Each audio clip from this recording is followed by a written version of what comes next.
When you think about racial equality and civil rights, which political party comes to mind? The Republicans or the Democrats?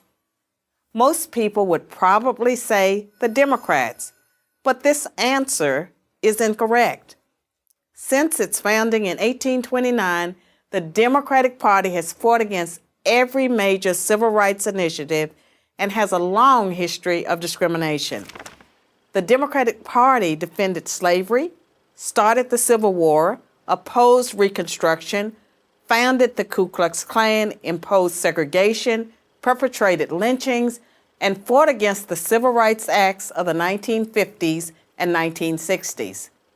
In contrast, the Republican Party was founded in 1854 as an anti-slavery party. Its mission was to stop the spread of slavery into the new Western territories with the aim of abolishing it entirely. This effort, however, was dealt a major blow by the Supreme Court in the 1857 case Dred Scott versus Sandford. The court ruled that slaves aren't citizens, they're property. The 7 justices who voted in favor of slavery, all Democrats. The 2 justices who dissented, both Republicans. The slavery question was, of course, ultimately resolved by a bloody civil war. The commander-in-chief during that war was the first Republican president, Abraham Lincoln, the man who freed the slaves.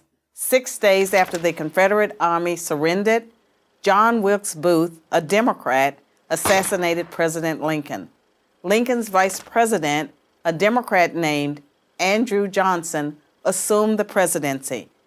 But Johnson adamantly opposed Lincoln's plan to integrate the newly freed slaves into the South's economic and social order. Johnson and the Democratic Party were unified in their opposition to the 13th Amendment, which abolished slavery, the 14th Amendment, which gave blacks citizenship, and the 15th Amendment, which gave blacks the vote. All 3 passed only because of universal Republican support.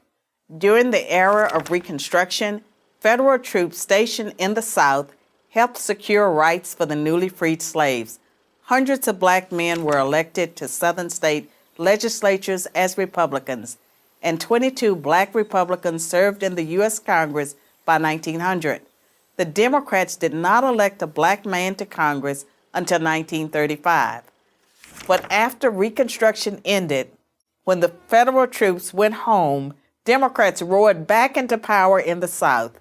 They quickly reestablished white supremacy across the region with measures like black codes, laws that restricted the ability of blacks to own property and run businesses, and they imposed poll taxes and literacy tests used to subvert black citizens' right to vote. And how was all of this enforced? By terror, much of it instigated by the Ku Klux Klan, founded by a Democrat, Nathan Bedford Forrest. As historian Eric Foner, himself a Democrat, notes, in effect, the Klan was a military force serving the interests of the Democratic Party. President Woodrow Wilson, a Democrat, shared many views with the Klan. He resegregated many federal agencies and even screened the first movie ever played at the White House, the racist film, The Birth of a Nation, originally entitled The Klansman. A few decades later, the only serious congressional opposition to the landmark Civil Rights Act of 1964 came from Democrats. 80% of Republicans in Congress supported the bill, less than 70% of Democrats did. Democratic senators filibustered the bill for 75 days until Republicans mustered the few extra votes needed to break the logjam. And when all of their efforts to enslave blacks, keep them enslaved, and then keep them from voting had failed, the Democrats came up with a new strategy. If black people are going to vote, they might as well vote for Democrats, as President Lyndon Johnson was purported to have said about the Civil Rights Act. I'll have them voting Democrat for 200 years.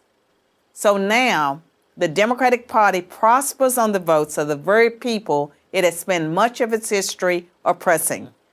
Democrats falsely claim that the Republican Party is the villain when in reality it's the failed policies of the Democratic Party that have kept blacks down.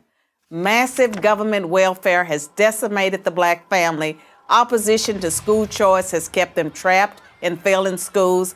Politically correct policing has left black neighborhoods defenseless against violent crime. So when you think about racial equality and civil rights, which political party should come to mind? I'm Carol Swain, professor of political science and law at Vanderbilt University for Prager University. Thanks for watching. To keep our videos free, click here.